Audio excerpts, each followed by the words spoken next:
ভগবান শ্রীকৃষ্ণের উল্লেখযোগ্য বাণীগুলো শুনুন। আমাদের শরীর প্রকৃতির সর্বশ্রেষ্ঠ রচনা।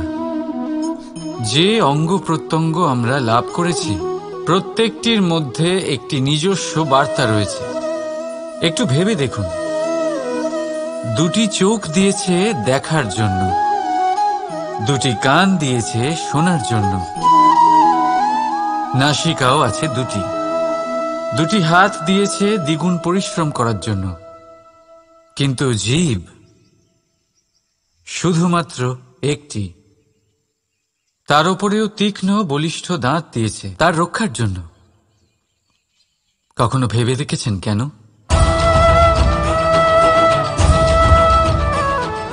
কারণ শব্দ আর শব্দের প্রয়োগ মানুষের সবচেয়ে বড় অস্ত্র, যার প্রয়োগ যত ভেবেচিন্তে করা যায় মানুষ তার জীবনে ততটাই উপরে উঠতে পারে।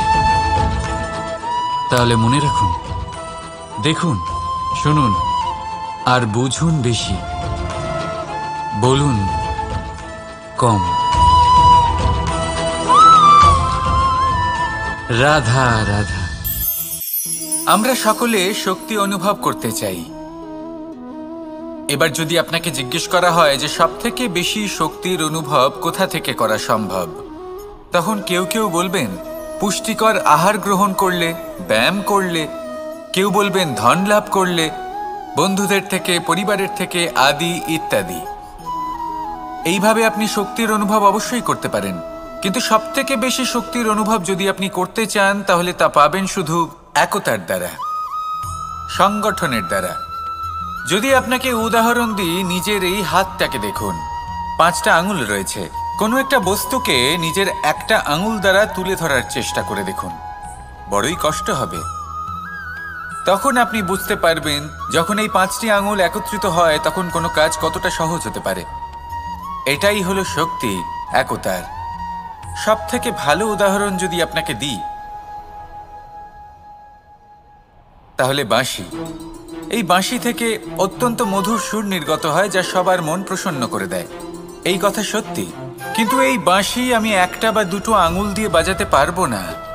আমাকে প্রত্যেকটা আঙুল ব্যবহার করতেই হবে, তবেই এর থেকে মধুর সুর নির্গত হবে যা সকলকে প্রসন্ন করবে, ঠিক কিনা?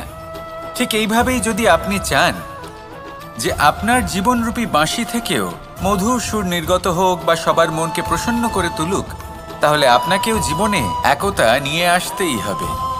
আপনি একাও কর্ম করতে পারেন, পথ চলতেও পারেন, সামনেও এগোতে পারেন, সাফল্যও লাভ করতে পারেন। কিন্তু যখন সকলে একসাথে এগোবেন, সেই পথে চলবেন, সেই কর্মই করবেন, তখন লক্ষ্যে অবশ্যই পৌঁছবেন, সাফল্য অবশ্যই লাভ করবেন। কিন্তু সেই সাফল্য এবং তার আনন্দর সংমিশ্রণটাই একটু অন্যরকম হবে।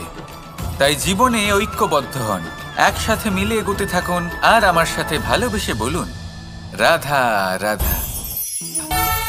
মানুষ ভাবেন যে ধন অর্জন করা হলো অত্যন্ত গুরুত্বপূর্ণ। তিনি আজীবন ধন অর্জন করতে থাকেন, ধন অর্জন করার চেষ্টা করতে থাকেন। সে যাই হয়ে যাক না কেন, পরিশ্রম করতে থাকেন। স্বাস্থ্যের দিকে নজর দেন না, না উচিত সময় খাবার খান, না উচিত সময় ঘুমোতে যান, না পর্যাপ্ত সময় পর্যন্ত ঘুমন, কিছুই না। ধন অর্জন করতেই থাকেন, করতেই থাকেন। আর কিছু সময় পরে যখন তিনি অসংখ্য ধন লাভ করে ফেলেন, তখন তার সাথে ওনার শরীরে অনেক রোগ বাসা বাঁধে। এইসব রোগের উপচার করতে করতে সেই সমস্ত ধন যা উনি অর্জন করেছেন তা তিনি ব্যয় করে ফেলেন। শেষ পর্যন্ত কি হয়? আমরা যেভাবে এসেছি ঠিক সেইভাবেই ফিরে যাই, ধন এখানেই থেকে যায়। দেখুন, একটা অত্যন্ত গুরুত্বপূর্ণ কথা রয়েছে যে আপনার বোঝা উচিত। এই যে ধন, তার ব্যবহার করুন জীবনকে আরো ভালো করে তোলার জন্য। ধনের সদ্ব্যবহার করা উচিত, এমন যেন না হয় এই ধন আপনাকে ভোগ করে ফেলে। এই জীবনকে নিশ্চিত রূপে আরো শ্রেষ্ঠ করে তুলুন। কিন্তু এই ধন অর্জন করার এই প্রক্রিয়াতে নিজের সারা জীবনকে নষ্ট করে ফেলবেন না। এই জীবন উপভোগ করতে শিখুন, আর আমার সাথে ভালোবেসে বলুন রাধা রাধা। কথায় আছে, অন্ধকারে প্রদীপ প্রজ্বলিত করলে চতুর্দিক আলোকিত হয়। কিন্তু যদি এই প্রদীপ আমি সূর্যের আলোর সম্মুখে সকালবেলায় প্রজ্বলিত করে রেখে দিই, তাহলে কি হবে? আপনি বলবেন যে এটা করে তো কোনো লাভই হলো না। সূর্যের প্রকাশের সামনে এই প্রদীপ আসলে কিছুই নয়। এবার এই চিন্তা ভাবনা প্রত্যেক দিন করতে হবে, আর একটা অমূল্য শিক্ষা পেতে হবে। মনে করুন যে আপনি মহাপুরুষের সামনে বসে আছেন, কোনো মহাজ্ঞানীর সামনে। তাহলে সেই ব্যক্তির সামনে নিজের জ্ঞানের প্রদীপ প্রজ্বলিত করবেন না, নীরব থাকুন, আর সেই ব্যক্তির সূর্যের প্রকাশের মতো জ্ঞান প্রাপ্ত করুন। যতটা পারবেন জ্ঞান লাভ করুন। যদি এমন কোনো সময়, এমন কোনো স্থানে আপনি আছেন যেখানে চতুর্দিক অন্ধকার, কারোর কাছেই জ্ঞান নেই, সেখানে নিজের জ্ঞানের প্রদীপ প্রজ্বলিত করুন। এমন করলে দুদিক থেকেই আপনার লাভ হবে। আপনার জ্ঞান প্রাপ্তিও হবে, আর জ্ঞানের সঠিক প্রয়োগও করতে পারবেন। আর এই মন প্রসন্ন হয়ে বলবে, রাধা রাধা। মানুষের মধ্যে একটা বিচিত্র প্রবৃত্তি থাকে, অন্য সকলের বিষয়ে, তাদের জীবনের বিষয়ে, তাদের ব্যক্তিত্বের বিষয়ে, তাদের ভবিষ্যতের বিষয়ে অনুমান করা। এটা হলো অনুচিত। কারোর অতীতকালকে দেখে লোকে ভবিষ্যৎ বলে দিতে পারেন, বর্তমানকে দেখে ভবিষ্যতের বিষয়ে অনুমান করে ফেলেন। উদাহরণ দিতে হলে বলবো, কোনো দাসকে দেখুন, ওকে দেখে লোকে বলে যে ওর ভবিষ্যৎ সেটাই হতে পারে, অনুমান করে ফেলেন। আর এই রাজাকে দেখুন, উনি তো কত সুখী হবেন, উনি তো জগতের সব থেকে অধিক সুখী মানুষ, কত সুখ সুবিধা আছে ওনার কাছে, ধারণা করে ফেলেন। তবে সত্য তো এটাই যে কারোর ব্যক্তিত্বের বিষয়ে, তাদের ভবিষ্যতের বিষয়ে আপনি পূর্ণ সত্য কখনোই বলতে পারবেন না, শুধু অনুমান করতে পারবেন। আর এই অনুমান করে সত্যি কোনো লাভ হয় না, কারণ এই কাল সেটা হলো অত্যন্ত শক্তিশালী। কালো থেকে কালোতর কয়লাকেও হিরেতে পরিণত করতে পারে, অনেক বড় বড় রাজাকেও বিদূষক বানিয়ে ফেলতে পারে এক মুহূর্তেই। তাহলে আপনি অনুমান করে কি লাভ? কি পেলেন অনুমান করে? সেই জন্য কারোর বিষয়ে কোনো অনুমান করবেন না, তার ভবিষ্যতের বিষয়ে অনুমান করতে যাবেন না, কারোর বিষয়ে কোনো ধারণা করে নেবেন না। কিছু করতে হলে ভালোবাসুন, সবার মধ্যে ভালোবাসা ছড়ান, সবার মধ্যে ধন্যাত্মক ভাব ছড়ান। এই মন প্রসন্ন হয়ে বলবে, রাধা রাধা।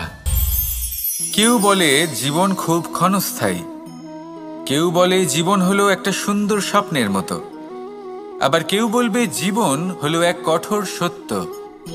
কিন্তু জীবন আসলে কি? জীবন হলো আপনারই প্রতিবিম্ব, একটা দর্পণ।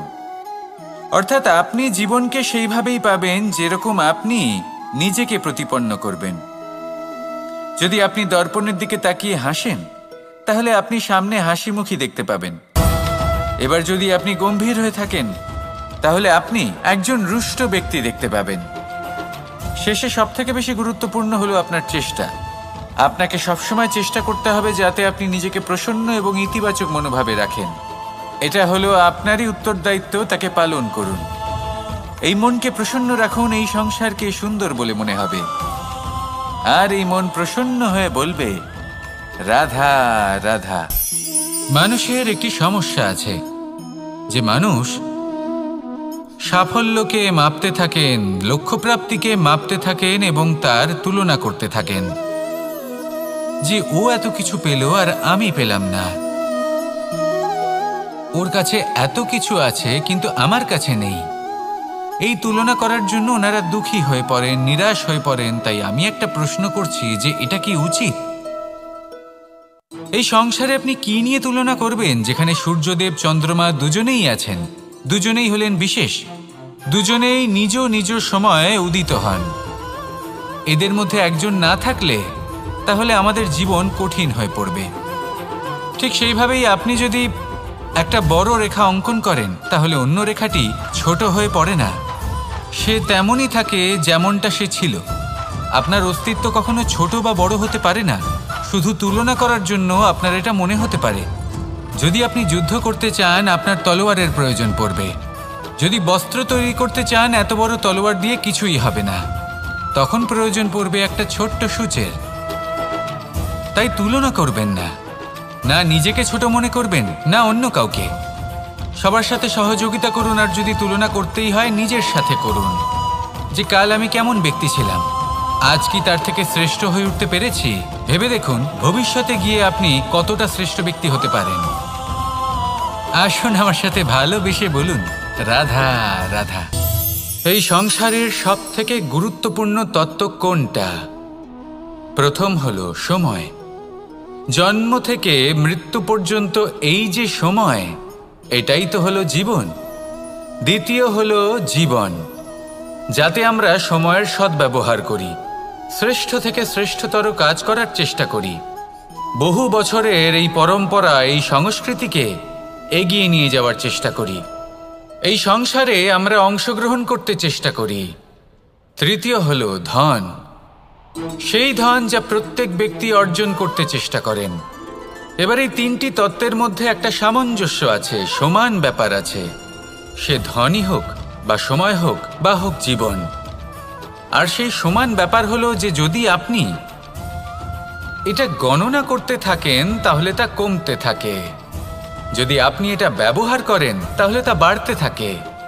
একে সংগঠিত করে রাখতে চেষ্টা করলে এ হাত থেকে ফসকে যায়, কিন্তু যদি আপনি একে সামলে রাখতে শিখে যান তাহলে এমন কাজ করবেন যাতে সংসারের সাথে সাথে পরবর্তী প্রজন্ম লাভবান হবে।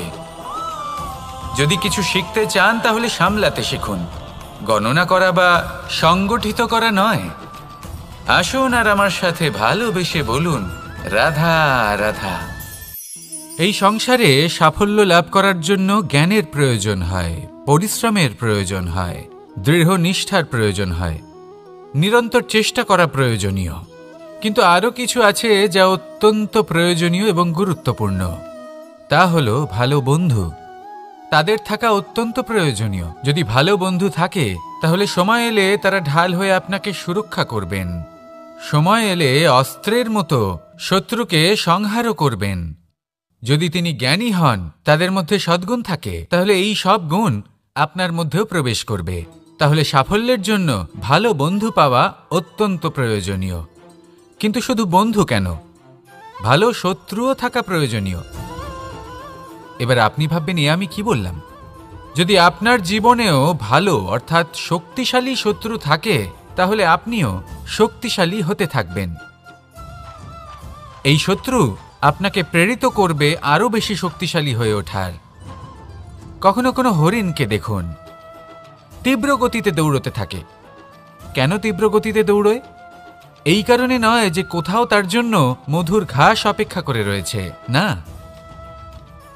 সে এই কারণে তীব্র গতিতে দৌড়য় কারণ সেটা না করলে তার পেছনে একটি সিংহ আছে যে ওকে নিজের ভোজন করে ফেলবে।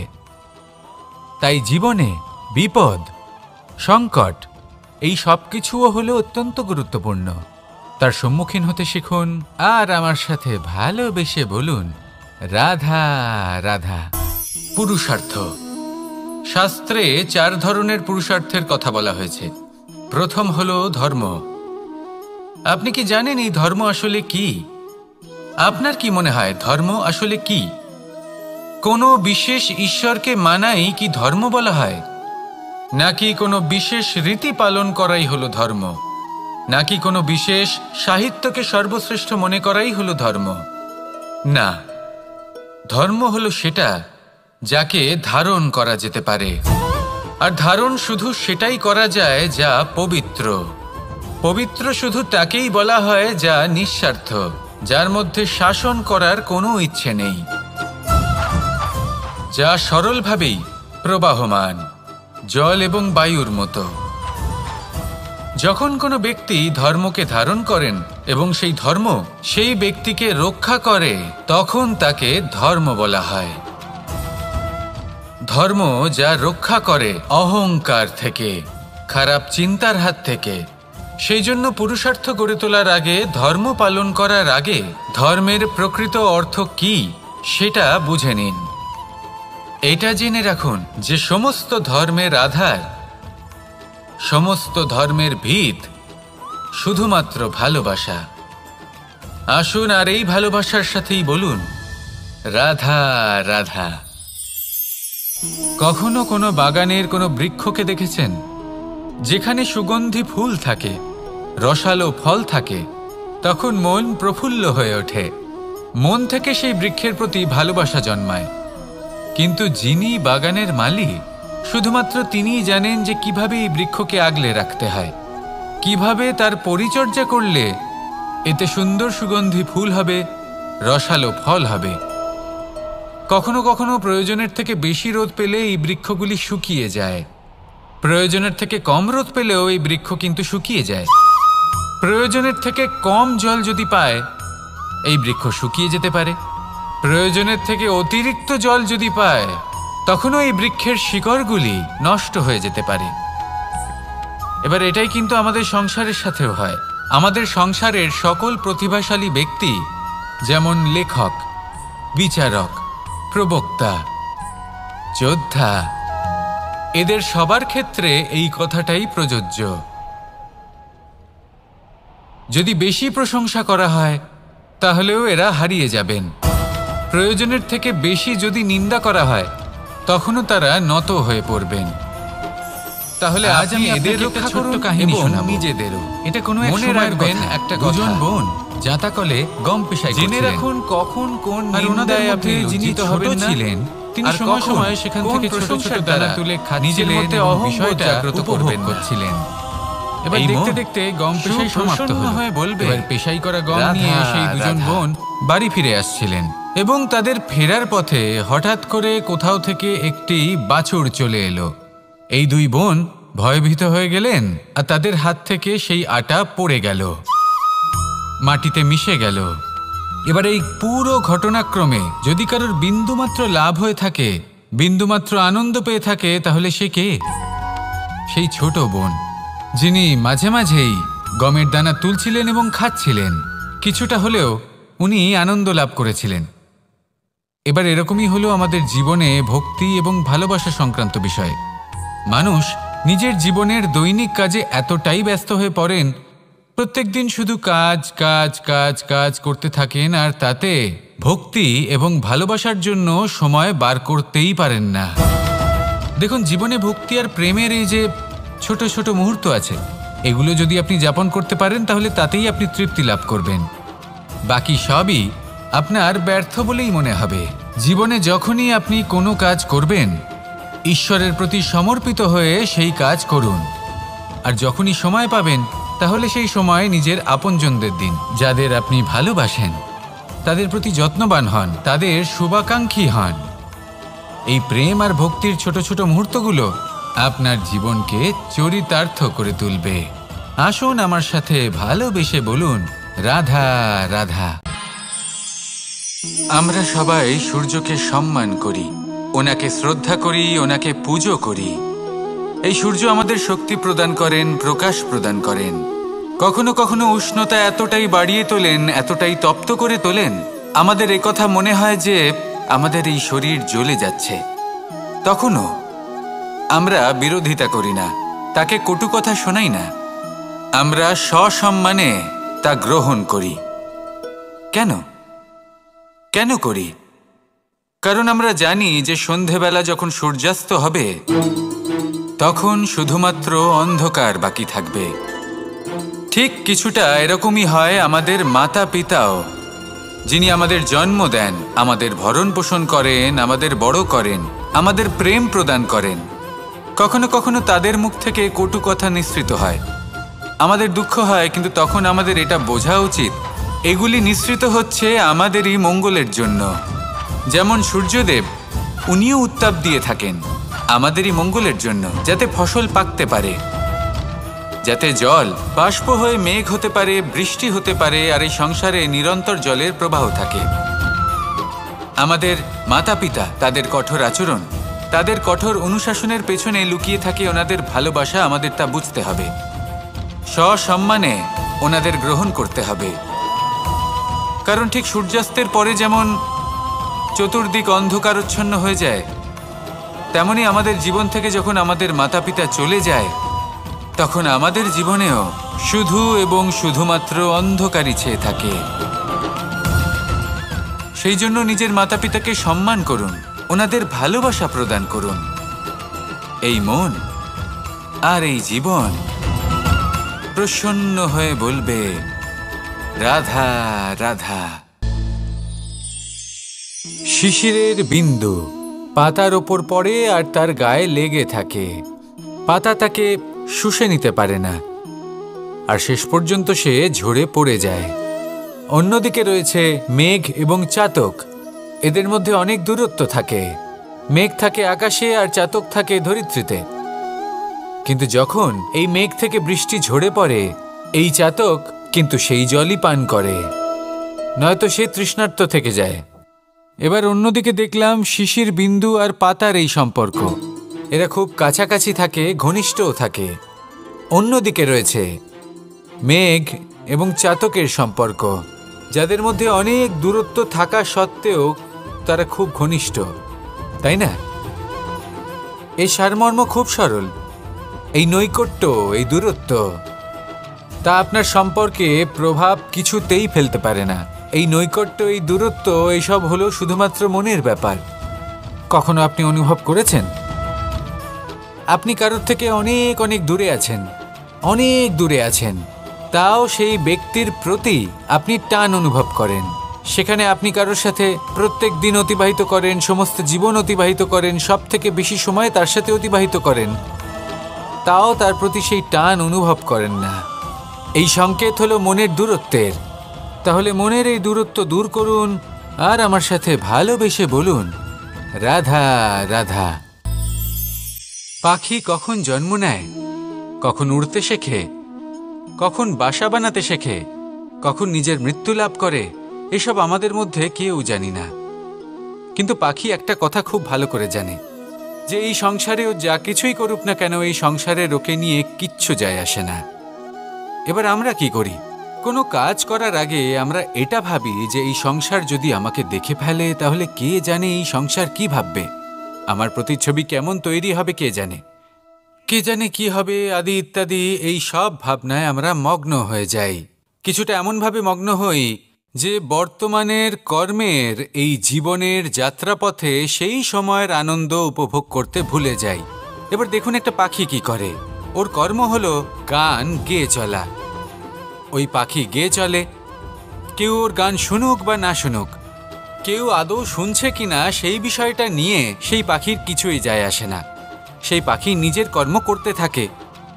হয়তো সেই জন্যই আপনি কখনো কোনো পাখিকে কাঁদতে দেখবেন না। এরকমই আপনাকে নিজেকে গড়ে তুলতে হবে। প্রথমে নিজেকে জিজ্ঞেস করুন, এই যে কর্ম আমি করতে চলেছি সেটা কি উচিত? যদি আপনার মনে হয় সেটা উচিত, তাহলে সেটা প্রমাণ করুন। এটা ভাববেন না যে এই সংসার কি ভাববে। আসুন আর আমার সাথে ভালোবেসে বলুন, রাধা রাধা। এই পুকুর দেখছেন আপনি? বাচ্চা, বৃদ্ধ, যুবক, যাকেই আমি জিজ্ঞেস করব এটা কি, সবার উত্তর সেই একই হবে। উত্তর তখনই বদলাবে যখন প্রশ্ন এটা হবে যে আপনি এই পুকুরে কি করতে চান। কেউ বলবে আমি এমনি এর পাড়ে বসে এই জল স্পর্শ করে ঠান্ডা হাওয়ার আনন্দ অনুভব করতে চাই। কেউ বলবে আমি এই পুকুরে সাঁতার কাটতে চাই। কেউ বলবে কাগজের নৌকা বানিয়ে আমি এতে ভাসিয়ে দিতে চাই। কেউ বলবে আমি মাছ ধরে নিজের জীবন যাপন করতে চাই, ইত্যাদি ইত্যাদি।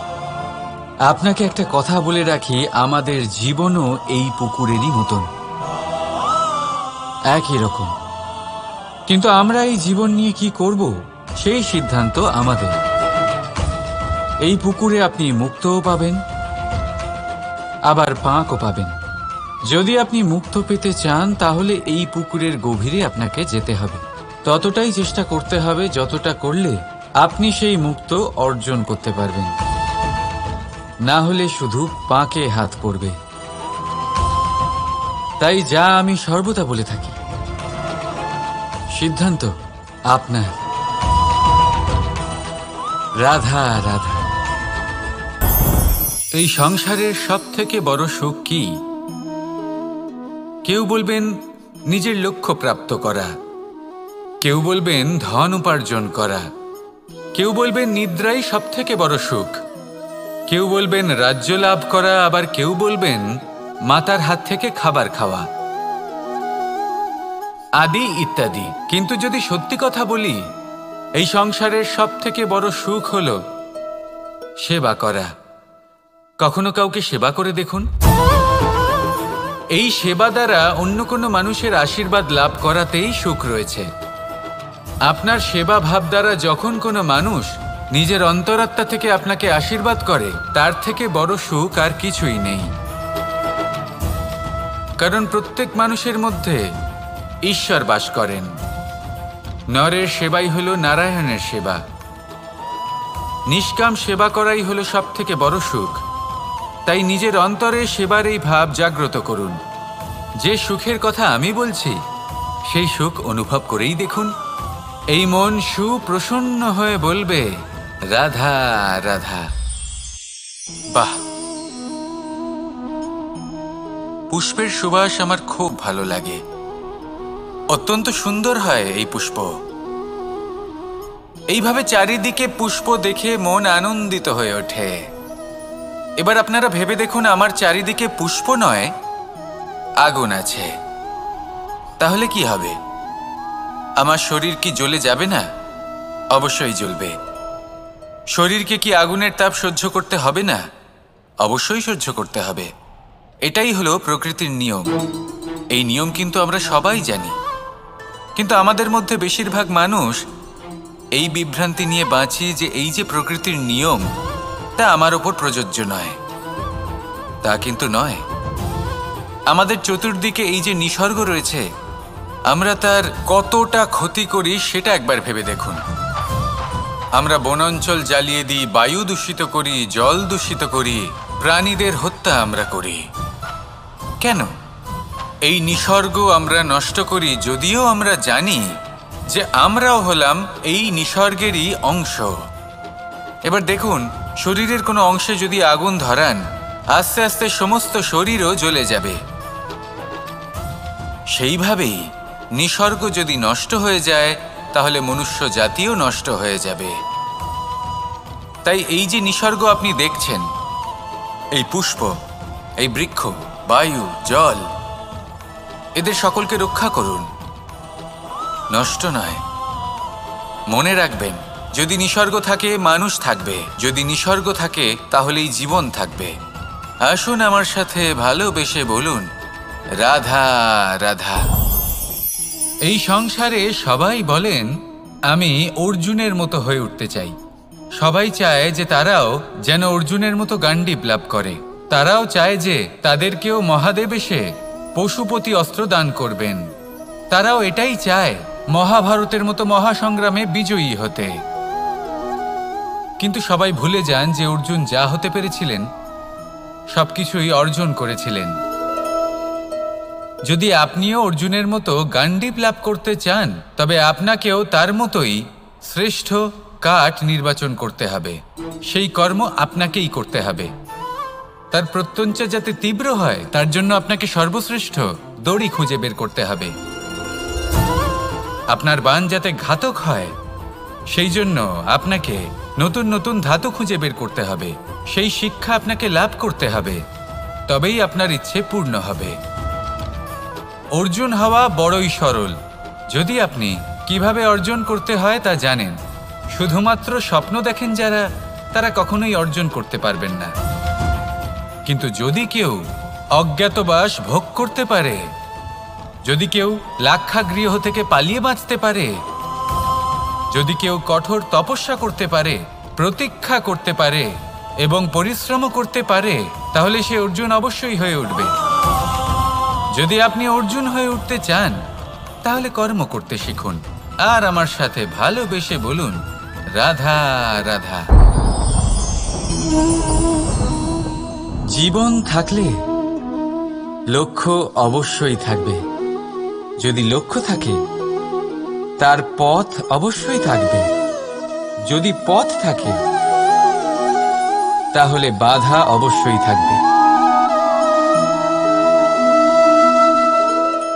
আর এর ওপরেই নির্ভর করে যে আমরা জীবনে সফল হব না অসফল, পুরস্কারের ভাগীদার হব নাকি তিরস্কারের। মনে করুন আপনাকে একটা কাজ করতে হবে, আপনাকে পর্বত আরোহণ করতে হবে, আর সেই পথের ঢাল আপনাকে একাধিকবার ফেলে দেবে, পাথর আপনাকে একাধিকবার আহত করবে। এই অবস্থায় কি করবেন? সাধারণ মানুষ বেছে নেয় প্রতিশোধ। সেই পর্বতকে নষ্ট করে দেওয়ার চিন্তা ভাবনা করে, তার ভিতকে নড়িয়ে দেওয়ার কথা ভাবে সেই মানুষ। কিন্তু পর্বতকে তো কেউ নষ্ট করতে পারে না। তাই অসফল হওয়ার সাথে সাথে কুখ্যাতিরও ভাগীদার হয়ে যায় সে। দ্বিতীয় পথ হল পরিবর্তন। যদি আপনি সেই পর্বত ভাঙার পরিবর্তে তাতে সোপান তৈরি করেন, তাহলে আপনিও সেই পর্বতে উঠতে পারবেন, অন্য কেউও তাতে উঠতে পারবে, আগামী প্রজন্মও তাতে উঠতে পারবে, আর সেই আগামী প্রজন্ম সর্বদা আপনার সুনাম করবে। তাই জীবনে প্রতিশোধ নয়, পরিবর্তন বাছুন। বদলা নয়, বদল বেছে নিন। আপনার বাধা আপনার বন্ধু হয়ে যাবে। রাধা রাধা। সমস্ত মানুষের জীবন কিছুটা সমান হয়। মানুষ জন্মগ্রহণ করে, তারপর চলতে শেখে, জীবনে এগিয়ে চলে, বার্ধক্য লাভ করে, তারপর সমাপ্ত হয়ে যায়। কিন্তু সেই ব্যক্তিরা কারা যারা প্রকৃত অর্থে মনুষ্য জীবন যাপন করেন? এনারা হলেন সেই ব্যক্তি যারা পড়ে গেলেও আবার উঠে দাঁড়ানোর চেষ্টা করেন, নিজের ভেঙে পড়া অস্তিত্বকে আগলে নিয়ে আবার একটা আকার দেওয়ার চেষ্টা করেন, ভগ্ন আশাকে আবার একটা নতুন দিশা দেন। অসফল হওয়ার পরেও থামেন না, আবার এগোতে থাকেন। অসফল হওয়ার পরে যদি আপনি থেমে যান, তাহলে সাফল্য আপনার সামনে অপেক্ষা করে, কিন্তু আপনি তা দেখতে পান না। তাই জীবনের সংঘর্ষে অংশগ্রহণ করতে শিখুন। জীবনের সংঘর্ষ থেকে পালাবেন না। আসুন আমার সাথে ভালোবেসে বলুন, রাধা রাধা। একবার একটা শেয়াল বনে বিচরণ করছিল। ও একটা ছোট্ট শাবক দেখতে পেল। ও ভাবল, আজ একেই আমি খাবার হিসেবে গ্রহণ করব। আশেপাশে দেখলেও কেউ দেখছে না তো, কেউ ছিল না। আর সেই শাবকের ওপর আক্রমণ করল, যা হলো একটা ঘোর অপরাধ। বনের নিয়ম অনুসারে আপনি কখনোই শাবকের ওপর আক্রমণ করতে পারেন না। তারপর এই খবরটা যখন রাজা সিংহ জানতে পারলেন, সভার আয়োজন করলেন। কিন্তু সেখানে শেয়াল বলল, আমি তো এরকম কিছু করিনি। কিন্তু যদি আপনি এরকম বলেন, কোনো প্রমাণ দিন, এর কোনো সাক্ষী আছে? তখন রাজা সিংহ পেঁচাকে ডেকে পাঠালেন, যে সেই মুহূর্তে বৃক্ষের শাখার ওপর বসেছিল। সে সব কিছু দেখেছিল। পেঁচা সব সত্যি কথা বলল, আর শেয়ালকে মৃত্যুদণ্ড দেয়া হলো। এবার এই কাহিনী আমি আপনাকে কেন শোনালাম? কারণ মানুষও কখনো কখনো এরকম কর্ম করেন যা শিয়াল করেছে। এটা ভাবেন কেউ দেখছে না, যখন আমি অনুচিত কর্ম করতেই পারি। কিন্তু না, আপনি যাই করুন না কেন, কেউ না কেউ অবশ্যই তা দেখছে। কোনো ব্যক্তি না হলেও কোনো প্রাণী, না হলে কোনো যক্ষ বা দেব বা প্রেত। যদি এনারা কেউ না দেখেন, তাহলে ধরিত্রী মাতা দেখেন, যেখানে দাঁড়িয়ে আপনি সেই কর্ম করছেন, তাই না? তাই একটা কথা সবসময় মনে রাখবেন, কে দেখছেন কে দেখছেন না সেই বিষয়ে ভাবা ছেড়ে দিন। এটা খুব সহজ কথা। আপনি যদি উচিত কর্ম করেন, উচিত ফল পাবেন। যদি অনুচিত কর্ম করেন, তাহলে আপনি অনুচিত ফল অবশ্যই পাবেন। সেই জন্য উচিত পথে চলতে থাকুন, উচিত কর্ম করতে থাকুন, আর আমার সাথে ভালোবেসে বলুন, রাধা রাধা। আপনি কখনো কোনো বাজকে নিজের বাসা বানাতে দেখেছেন? এই বাজ যখনই কোনো বাসা বানায়, তখন উঁচু গাছের ডালে বা কোনো পর্বতের শিখরে বাসা বানায়, অনেক উচ্চতায়। আর সেখানে তার সন্তানও জন্মগ্রহণ করে।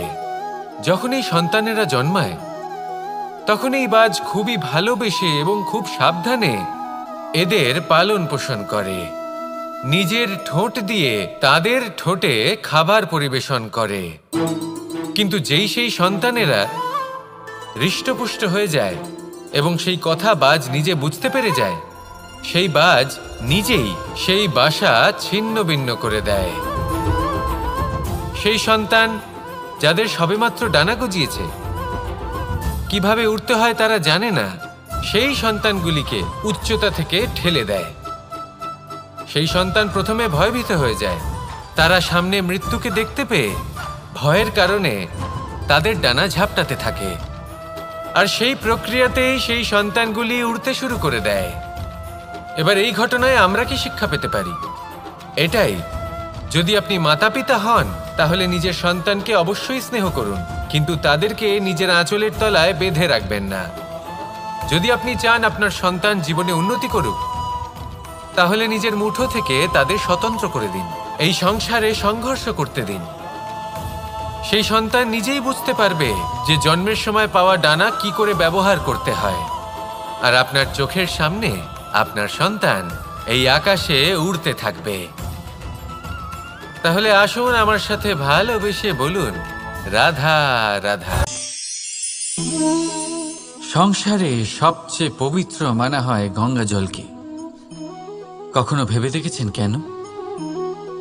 কারণ গঙ্গা জলের আবির্ভাব অত্যন্ত শুদ্ধ হয়, তার জন্ম শুদ্ধ হয়, যেখান থেকে তার শুরু সেটাই শুদ্ধ হয়। আর শুরুটা শুদ্ধ হওয়া অত্যন্ত আবশ্যক। আমাদের জীবনে সবই শুরু হয় আমাদের ভাবনা থেকে। নিজের ভাবনাকে শুদ্ধ রাখুন, কারণ এই ভাবনা থেকেই আবির্ভাব হয় শব্দের। আপনার শব্দ শুদ্ধ রাখুন, কারণ এই শব্দ দ্বারাই আপনার কাজ সম্পন্ন হয়। আপনার কাজ শুদ্ধ রাখুন, কারণ এই কাজ দ্বারাই তৈরি হবে আপনার স্বভাব। স্বভাব থেকেই তৈরি হয় আপনার অভ্যাস, আর অভ্যাস থেকে তৈরি হয় আপনার চরিত্র। আর এই চরিত্র সংসারের সমক্ষে এক আদর্শ হয়ে ওঠে। তাই ভাবনা থেকে আদর্শের এই যাত্রা শুভ তখনই হয়ে ওঠে যখন আপনার ভাবনা শুদ্ধ হয়। এই সংসারে, এই জীবনে নিজের ভাবনা শুভ রাখলে, শুদ্ধ করলে আপনার মন সুপ্রসন্ন হয়ে বলবে, রাধা রাধা। মানুষ জন্মগ্রহণ করে, তার সাথে ভয়েরও জন্ম হয়। ছোটবেলা থেকেই আমাদের মনে কোনো না কোনো প্রকারের ভয় থেকেই যায়। কেউ এই বিষয়ে ভয় পায় যে তার কোনো বস্তু তার থেকে দূরে চলে যাবে। কেউ এই বিষয়ে ভয় পায় যে আমি নিজেকে হারিয়ে ফেলব। কেউ এই ভেবে ভয় পায় যে আমার প্রিয়জনেরা তারা যেন আমার থেকে দূরে না চলে যায়। কেউ এই ভেবে ভয় পায় যে আমরা যেন পথ না হারিয়ে ফেলি, আদি ইত্যাদি। কিন্তু সত্যি কথা বলতে, ভেবে দেখুন এই ভয় বাস্তবে কি? শুধুই একটা মনস্থিতি, আর কিছুই নয়। যা কিছু আপনি জীবনে পেয়েছেন তা একদিন আপনাকে হারাতে হবে। এই জীবন হলো আপনারই, কিন্তু তাও একদিন সমাপ্ত হবে। তাই ভয় পেয়ে কি লাভ? এই ভয় শুধু আপনাকে জীবনযাপন করা থেকে বাধা দিচ্ছে, আর কিচ্ছু নয়। পথ হারিয়ে ফেললেই বুঝতে পারবেন যে নতুন পথ কিভাবে বানাতে হয়। কিছু মানুষকে জীবন থেকে হারালে তবেই আপনি বুঝবেন যে আপনার আপনজনকে। এই ভয়ের কারণে ভীত হয়ে থাকবেন না। এই তারা নক্ষত্র অন্ধকারের অভাবে গুরুত্ব হারায়। শিবকেও মহাদেব হওয়ার জন্য বিষপান করতে হয়েছিল। প্রত্যেক পরিস্থিতি, প্রত্যেক সাফল্য আপনার পরীক্ষা নেবে, তাতে উত্তীর্ণ হওয়া হলো আপনার কর্ম। যখনই আপনি ভয় পাবেন বা সংকটের সম্মুখীন হবেন, তখন সাহসের সাথে তার সম্মুখীন হন। মনে রাখবেন, যে সম্মুখীন হতে জানে সাফল্য তার সাথে সবসময় থাকে। আসুন আর আমার সাথে ভালোবেসে বলুন, রাধা রাধা। আমাদের হাতটা দেখুন। এই হাতে 5টা আঙুল আছে, যা ভিন্ন ভিন্ন ধরনের। একরকম কেন নয়? কারণ হলো প্রত্যেকের নিজের নিজের গুরুত্ব আছে, নিজের নিজের মাহাত্ম্য আছে। এরা ভিন্ন, তাই একত্রিত হয়ে মুষ্টিবদ্ধ করা সম্ভব, যার দ্বারা আমরা আত্মরক্ষাও করতে পারি, আবার আক্রমণও করতে পারি। যদি 5টি আঙুল সমান হতো তাহলে মুষ্টিবদ্ধ হতে পারত না, নিজেদের মধ্যে বিভ্রান্তির সৃষ্টি করত। এবার এরকমই কিছু আমাদের সংসারেও হয়। আমাদের দেশ, যেখানে একটি ভূমির ওপর ভিন্ন ভিন্ন ধর্মের মানুষ বাস করেন, ভিন্ন ভিন্ন জাতি, ভিন্ন ধর্ম, ভিন্ন ভাষা, কিন্তু যদি আমরা এটা ভাবি যে কিভাবে এই দেশকে কল্যাণের পথে নিয়ে যাওয়া যায়, কিভাবে এর বিকাশ করা সম্ভব, তাহলে আমাদের একত্রিত হওয়া শিখতে হবে। যেইভাবে 5টা আঙুল একত্রিত হয়, মুষ্টিবদ্ধ হয়, সেইভাবেই আপনার যে ভাষাই হোক, যে ধর্মই হোক, যে জাতি হোক না কেন, ঠিক আছে, আবশ্যক হলো আপনার নিজের কর্মভূমির সাথে, আপনার ধরিত্রীর সাথে যুক্ত থাকা, সাথে থাকা। তবেই দেশের উন্নয়ন সম্ভব, তবেই এই দেশ স্বতন্ত্র থাকবে, সফল হবে, আর এই মন প্রসন্ন হয়ে বলবে রাধা রাধা। তোমাদের যদি এই ভিডিওটা ভালো লাগে থাকে তাহলে অবশ্যই একটা লাইক করে দাও, আর এইরকম ভিডিও পেতে গেলে আমাদের সাথে থাকো।